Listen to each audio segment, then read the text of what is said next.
Here are the top 5 stories on the future of work. I'm Kevin Kruse. I'm a New York Times best-selling author, and I'm the founder and CEO of LeadX. And these are the stories that caught my eye recently and what they mean to you, your team, and your organization. Story number 5. As reported in Fortune, Jensen Huang, Nvidia CEO, he just had this crazy prediction where he says at Nvidia, soon they're going to have 75,000 human workers with 7.5 million AI agents.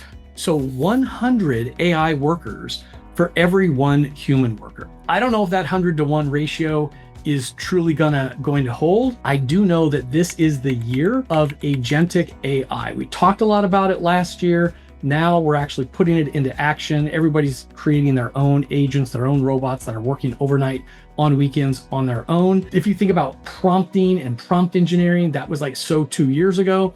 Now everything is about agents. Story number 4 on the future of work comes from this post from Wade Foster. Wade is a great entrepreneur, CEO and founder of Zapier, and they've open sourced their AI fluency rubric, which they use in job interviews and developmental exercises internally at Zapier. They, for each area of the company, each department, every business unit, they've defined what is an unacceptable, capable, adaptive, or transformative level of AI fluency. As an individual, I encourage you to go follow Wade, download this rubric, check out this rubric or get it from their website and evaluate yourself. Where are you strong? Where do you have opportunities to grow?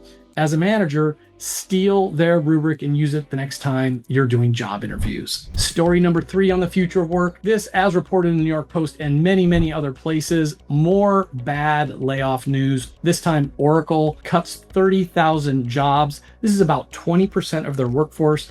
They fired off a bulk email at 6 a.m., giving people very little time to send in their personal email address since their access would be cut off. It's just showing that, once again, technology companies are taking the lead. And whether it's AI washing, where they're just using AI as an excuse to lay people off to increase money, or whether it's legit, either way, during times, good economic times, growing revenue, growing profits, companies are still slashing headcount. I think that we're going to see more of this in the next couple of years.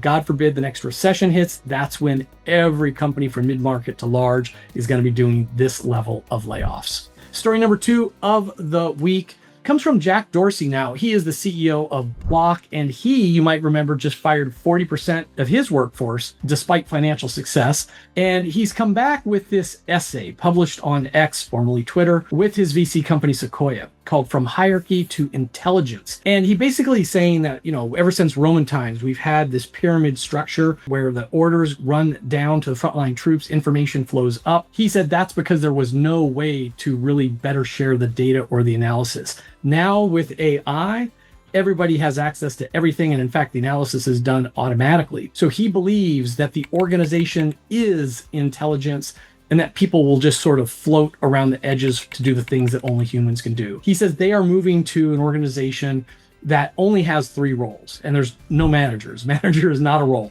You're building something, or you're a problem owner. You're accountable for an outcome and get moved around based on what needs to get done, or you're a player coach. Now, player coach is probably the closest thing to what is known as a traditional manager today. And he says it's going to take some time to move into this role.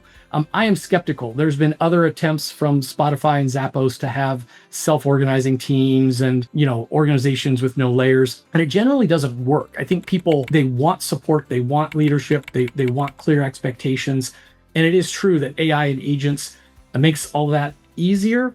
I think it's more likely that we're going to have organizations half the size they are today, very few manager roles, very flat organizations. As managers, we need to get used to this idea of orchestrating humans and AI, humans and agents. I think that's more the direction we're going to go, but the times, they are a-changing. Number 1 story of the week comes in this interview from JP Morgan CEO Jamie Dimon. Everybody loves Jamie Dimon. Everybody watches what he says.